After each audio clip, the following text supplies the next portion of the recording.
অল্প টাকায় স্বপ্ন থেমে যাওয়া নয়, সঠিক পরিকল্পনায় পারে একটি সংসার সঠিকভাবে পরিচালনা করতে বা চালাতে। মধ্যবিত্ত সংসারে প্রতিটি টাকার হিসাব থাকে, হিসেবের মাঝে লুকিয়ে থাকে অনেক অনেক ভালোবাসা আর ত্যাগ। বুদ্ধি করে সংসার চালিয়ে সংসার খরচ থেকে অল্প অল্প করে টাকা জমিয়ে কিভাবে শখের জিনিসগুলো বা সংসারের প্রয়োজনীয় জিনিস কেনাকাটা করি বা করলাম, সেগুলাই রয়েছে আজকের ভিডিওতে। হ্যালো এভরিওয়ান, আসসালামু আলাইকুম।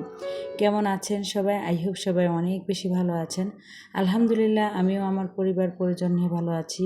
এই তো প্রতিদিনের মতো আবারও একটি নতুন ব্লগ নিয়ে এসেছি আপনাদের মাঝে। আশা করি আজকের ব্লগটি আপনাদের অনেক বেশি ভালো লাগবে। তো আজকের ব্লগটি কিন্তু আমি সকালের নাস্তা থেকে শুরু করেছি। তো এখানে কিন্তু আজকে সকালের নাস্তায় রুটি করে নিচ্ছিলাম, যদিও অফ ক্যামেরাতে রুটি ডো তৈরি করে রুটি বেলে নিয়েছি। তো এখন রুটিগুলো আর কি ছেঁকে নিচ্ছি। তো রুটিগুলো ছাঁকা হয়ে গিয়েছে, তো এখন আর কি একটা ডিম পুষ করে নিচ্ছে আমার জন্য। তো আজকে চা আর করবো না।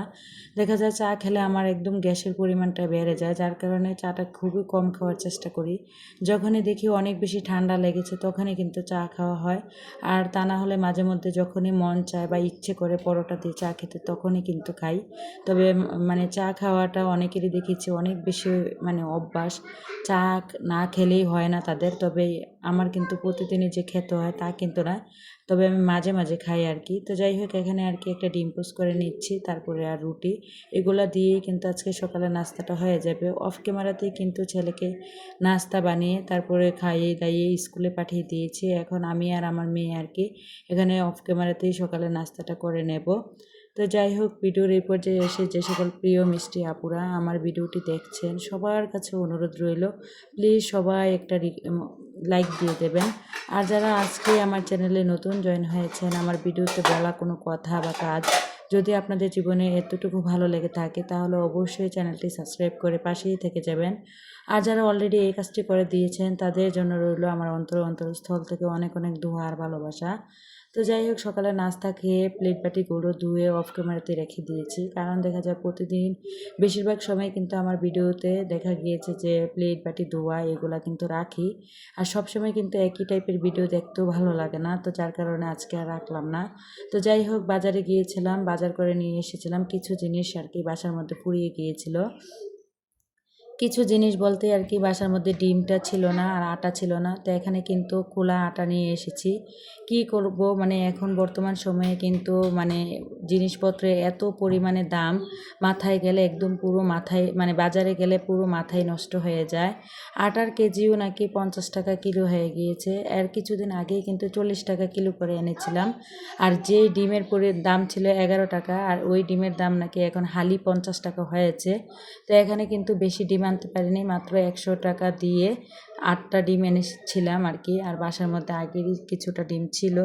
তো যাই হোক, ডিমগুলো গুছিয়ে রেখে তারপরে সোজা চলে এসেছে সংসারের কাজকর্মে। তো সংসারের কাজকর্ম বলতে অফ ক্যামেরাতেই কিন্তু আজকে পুরোটা বিছানা গুছিয়ে নিয়েছি, শুধুমাত্র আর কি উপর দিক থেকে হালকাভাবে একটু ঝেড়ে নিলাম। কারণ আমার বাসায় বেশিরভাগ সময় কিন্তু সব কিছু গোছানো থাকে, কারণ আমার ছেলেরা যেহেতু অনেকটাই বড় হয়ে গিয়েছে, মেয়েটা অনেকটাই ছোট। তবে মেয়ে আর কি অন্য রুমে টিভি দেখছে, তার এখানে আমি আর কি একটু ঝাড় দিয়ে দিয়েছিলাম। আমার কাছে কেন জানি বিছানা যদি একদম টান টান না থাকে দেখতে ভালো লাগে না। এলোমেলো বিছানা বা ঘর দরজা কোনো কিছুই ভালো লাগে না, অপরিষ্কার জিনিসটাই আমি দেখতে পারি না। পরিষ্কার পরিচ্ছন্ন বা গোছানো থাকতেই আমি অনেক বেশি পছন্দ করি। তো যাই হোক, চলে আসি ভিডিওর মূল টপিকে। আসলে আমি মনে করি কি, আমরা যারা মধ্যবিত্ত ফ্যামিলিতে বসবাস করি, একটু হিসেব করে বুদ্ধি করে সংসারটা চালালে দেখা যায় যে মাস শেষে সংসারটা চালানোর পরে কিন্তু আমরা কিছু টাকা পয়সা জমাতে পারি। তো আমিও কিন্তু সংসার খরচের টাকা থেকে বুদ্ধি করে কিছু প্রতি মাসেই কিন্তু শেষের দিকে কিছু না কিছু টাকা হলো জমাই। হয়তো কোনো মাসে 500, কোনো মাসে 1000, কোনো মাসে 1500 টাকাও কিন্তু জমাতে পারি। আর সেই জমানো টাকাগুলো দিয়েই কিন্তু আমার শখের জিনিসগুলো বা সংসারে কোনো কিছু প্রয়োজনীয় কেনাকাটা থাকলে সেগুলো কেনাকাটা করে থাকি।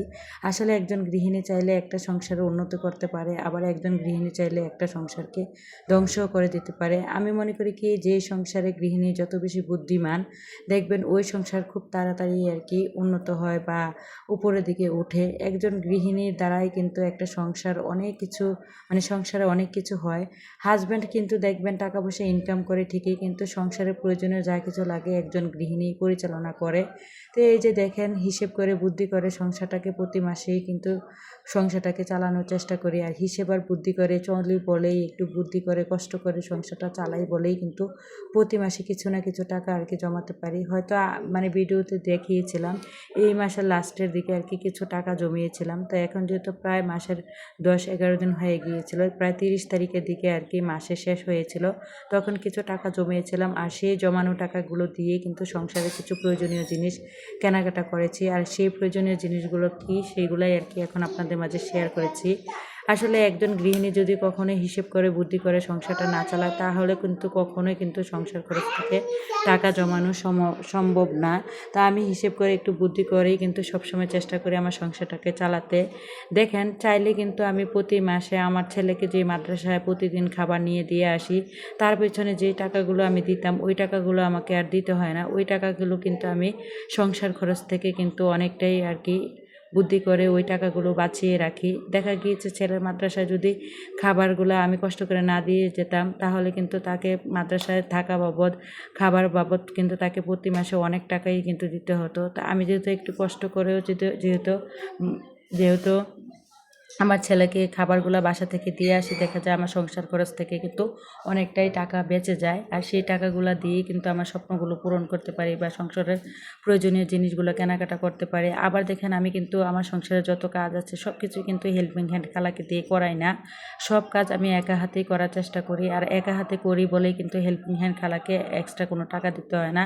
আর বুদ্ধি করে টাকাগুলো বাঁচিয়ে কিন্তু প্রতি মাসে আমি কিন্তু মাসের শেষে কিছুটা টাকা পয়সা জমাতে পারি। আর সেই জমানো টাকাগুলো দিয়েই কিন্তু আজকের এই জিনিসগুলো কিনেছি। আসলে মধ্যবিত্ত মানে কিন্তু অনেক ত্যাগ, অনেক অপেক্ষা, অনেক কষ্ট, অনেক পরিশ্রম করতে হয়। অনেক দিন ধরে ভাবছিলাম যে কবে থেকে এই প্লেটগুলো আমার অনেক বেশি পছন্দের ছিল। আর আমারও প্রয়োজন ছিল সংসারের, তার জন্য আর কি কিনবো বলে দেখা যায় যে টাকাও জমাতে পারিনি আর আনতেও পারিনি। তো একটু একটু করে কিন্তু সংসার খরচের টাকা থেকে টাকা বাঁচিয়ে কিন্তু আজকে ফাইনালি এই জিনিসগুলো কিনে ফেললাম। আর এই সিরামিক্সের প্লেট বাটিগুলো কেমন হয়েছে অবশ্যই কমেন্টে বলবেন। এই জিনিসগুলো বা এই স্বপ্নগুলো পূরণ করতে হলেও কিন্তু আমাদের মধ্যবিত্তদের অনেক বেশি অপেক্ষা করতে হয়, অনেক বেশি কষ্ট করতে হয়, একটু বুদ্ধি করে সংসারটাকে পরিচালনা করতে হয়। আপনাদের ভাইয়া যখনই আমাকে প্রতি মাসে হাত খরচের টাকা দেন, ওইখান থেকেও কিন্তু সেই টাকাগুলো আমি বাঁচিয়ে রাখি। আবার দেখা গিয়েছে যে যখনই আমাকে সংসার খরচের টাকা দেন, বাজার খরচের টাকা দেন, ওইখান থেকেও কিন্তু 5 টাকা, 10 টাকা, 50 টাকা, 100 টাকা করে এভাবে করে জমিয়েও কিন্তু দেখা যায় যে মাসের শেষে আমার প্রায় 500-1000 টাকা হয়। আর সেই টাকাগুলো দিয়েই কিন্তু আমি সংসারের প্রয়োজনীয় জিনিসপত্র কেনাকাটা করি। তো যাই হোক, সিরামিক্সের জিনিসগুলো আপনাদের কাছে কেমন লেগেছে অবশ্যই কমেন্টে বলবেন। তো এখানে রেডি হয়ে এক জায়গায় চলে যাচ্ছিলাম, বলতে আমাদের একটা দাওয়াতের প্রোগ্রাম ছিল। তো সেখানে যাওয়ার উদ্দেশ্যে আর কি রেডি হয়েছি। তো দাওয়াতে গিয়েছিলাম গ্রামে বলতে আমার মামার বাড়ি আর কি গ্রামে। আর আমার বাসা থেকে প্রায় 40 টাকা আর কি গাড়ি ভাড়া। তো ওইখানে গিয়েছিলাম বলতে ওইখানে আমাদের একটা দাওয়াত ছিল আর কি। ওনারা নতুন ঘর উঠিয়েছিল, তো নতুন ঘরে আর কি দোয়া পড়াবে, যার কারণে আমাদেরকে দাওয়াত করেছিল। তো ওইখানে গিয়েছিলাম।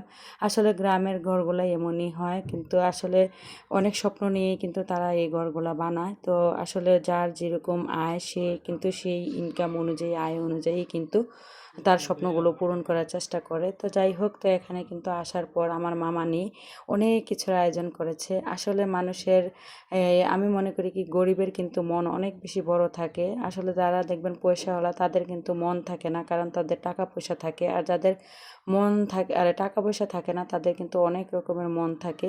তা আমার মামানি কিন্তু এমন কোনো কিছু বাদ নেই যে দেশি মুরগি থেকে গরুর মাংস, ভর্তা, দই, তারপর ডাল, শুটকি, অনেক আইটেম আর কি রান্নাবান্না করেছে। তো আমরা গিয়ে দুপুরে খাওয়া দাওয়া করেছিলাম। তো দুপুরে খাওয়া দাওয়া করার পর আর কি একটু ঘুরতে গিয়েছিলাম বলতে নানুর বাড়িতে আর কি। এই যে এখানে নাকি জমির মানে পাশে আর কি একটা মানে কি বলে কুঁড়ে ঘর নাকি, এটা নাকি বানিয়েছে ছেলেরা, টং বলে। তো এখানে সবাই মিলে আর কি বিকেলবেলা বসে থাকে বা বিকেলে বসে অনেক আড্ডা করে। আর এখানে কিন্তু প্রচুর পরিমাণে বাতাস ছিল। তো দেখা গিয়েছে গ্রামের বাড়িগুলোতে কিন্তু দেখা যায় যে সচরাচর কারেন্টের কিন্তু অনেক বেশি ডিস্টার্ব দেয়। তো যার কারণে কারেন্ট ছিল না, যার কারণে আমরা এখানে বাতাস খেতে চলে এসেছি। আর এখানে আশেপাশের পরিবেশটা অনেক বেশি সুন্দর ছিল। আর আজকের আকাশের ভিউটাও কিন্তু অনেক বেশি সুন্দর ছিল, কারণ বৃষ্টি ছিল না। আর আমার মামার বাড়ির এলাকাতে কিন্তু পানি হয়, যদিও আগে কিন্তু ছোটোবেলা যখন বেড়াতে যেতাম নৌকা করে অনেক ঘুরতাম, তারপরে দেখা যায় যে অনেক শাপলা উঠাতাম। এখন ইদানিং কেন জানি শাপলা দেখতে পেলাম না, তবে আমার অনেক বেশি ইচ্ছে ছিল আর কি নৌকায় ওঠার। কিন্তু মানে কপালটা অনেকটাই খারাপ, অনেক বছর হয়ে গিয়েছে নৌকায় উঠতে পারি না। তো নৌকা ছিল, অনেক দূরে নৌকা ছিল, তবে আমার নানুর বাড়ি নাকি কারোরই নাকি নৌকা নেই। আর শাপলাও ছিল না, তবে ইচ্ছে ছিল নৌকা করে শাপলা উঠাবো। অবশ্যই যদি শাপলা পেতাম তাহলে উঠাতাম, তো ছিল না আর কি। তো যাই হোক, এখানে আর কি একটু আশেপাশের পরিবেশটা আপনাদের মাঝে শেয়ার করলাম। আসলে গ্রামীণ পরিবেশগুলো অনেক বেশি সুন্দর হয়, চারিদিকে শুধু সবুজ আর সবুজ, সবুজের সমারোহ। এগুলো কিন্তু দেখতেও অনেক বেশি ভালো লাগে, খোলামেলা পরিবেশ আর প্রাকৃতিক বাতাস। আসলে আমি একটা জিনিস খেয়াল করে দেখেছি, আর এই যে একটা কথা শেয়ার করি, এই যে এই গাছটাকে কেউ চিনেন কিনা জানি না। এই যে দেখেন, এটাকে কিন্তু টক পাতা বলে বা মেষ্টা পাতা বলে। এই পাতাগুলো দিয়ে টক রান্না করলে বা ভর্তা বানালে অনেক বেশি মজা লাগে, কারণ অনেকটাই টক টাইপের হয় আর কি। তো একটু আপনাদের সাথে শেয়ার করলাম। যেই কথা বলছিলাম, আসলে আমি একটা কথা মানে খেয়াল করে দেখেছি, আল্লাহর দেওয়া প্রকৃতির যেই বাতাসটা, ওই বাতাসটা কিন্তু অনেক বেশি ভালো লাগে বা শান্তি লাগে, অনেক বেশি ঠান্ডা। আর ফ্যানের বাতাস কিন্তু আসলে অনেকটাই গরম। তো যার কারণে আর কি আমরা বাইরে সবাই চলে এসেছিলাম বিকেলবেলা আর কি এখানে একটু বাতাস খাওয়ার জন্য। আসলে গ্রামের পরিবেশগুলো দেখলে একদম মনটা শান্তি হয়ে যায়। অনেক দিন পরে খোলামেলা পরিবেশে গিয়েছি। দেখেন এখানে কত ছোট ছোট গাছে দেখলাম যে পেঁপে, মানে একদম পেঁপে ধরে আছে আর কি। আল্লাহর আসলে কত বড় নেয়ামত, আল্লাহর সৃষ্টি। সবাই কিন্তু মাশাল্লাহ বলবেন। এই যে দুইটা ছোট ছোট পেঁপে গাছে দেখলাম, একদম পেঁপে হাত দিয়ে ধরা যায় আর কি, এত বেশি পেঁপে ধরে আছে। আর এখানে কিন্তু আমার মামাতো বোন আর কি গাছে উঠেছে পেয়ারা পাড়ার জন্য। আর এই গাছটার মধ্যে মাশাল্লাহ অনেক বেশি পেয়ারা ছিল, যদিও এগুলো কেন জানি ক্যামেরাতে দেখা যাচ্ছিল না। তো ও কিন্তু আমাদের জন্য আর কি এখানে পেয়ারা পাড়ছিল। নানুর বাড়িতে গিয়েছি প্রায় দীর্ঘ 17 বছর পরে আর কি একবার গিয়েছিলাম, আর এবার নিয়ে 2বার। তো যাওয়ার পরে কিন্তু আসলে এরকম গ্রামীণ পরিবেশ, তারপরে দেখা যায় যে এই যে গাছ থেকে নিজের হাতে পেয়ারা পেড়ে খাওয়া আসলে অনেক বেশি মজা লাগে। আর দেখেন এখানে কত সুন্দর পুঁইশাক হয়ে আছে। ইচ্ছে করছিল পুঁইশাকগুলো দিয়ে চিংড়ি মাছ দিয়ে যদি রান্না করে যেত। তো যাই হোক, এখানে আর কি আমার মেয়েকে অনেকগুলো পেয়ারা দিয়েছিল। তো এখন কিন্তু আমরা রেডি হয়ে বাড়িতে যাওয়ার উদ্দেশ্যে রওনা হয়ে যে গেলাম। তো রওনা হয়ে তারপরে কিন্তু চলে যাচ্ছি এই যে গাড়ি করে। তো আসলে আমার পরবর্তী ভিডিও দেখার আমন্ত্রণ জানিয়ে এখানে এই ভিডিওটা শেষ করলাম। সবাই ভালো থাকবেন। অবশ্যই চ্যানেলটি যারা সাবস্ক্রাইব করেননি, লাইক দিতে ভুলে গিয়েছেন, অবশ্যই লাইক দিয়ে দেবেন এবং চ্যানেলটি সাবস্ক্রাইব করে পাশেই থেকে যাবেন। তো আমার পরবর্তী ভিডিও দেখার আমন্ত্রণ জানিয়ে আজকের মতো এখানেই ভিডিওটা শেষ করলাম। সবাই ভালো থাকবেন। খোদা হাফেজ। আসসালামু আলাইকুম।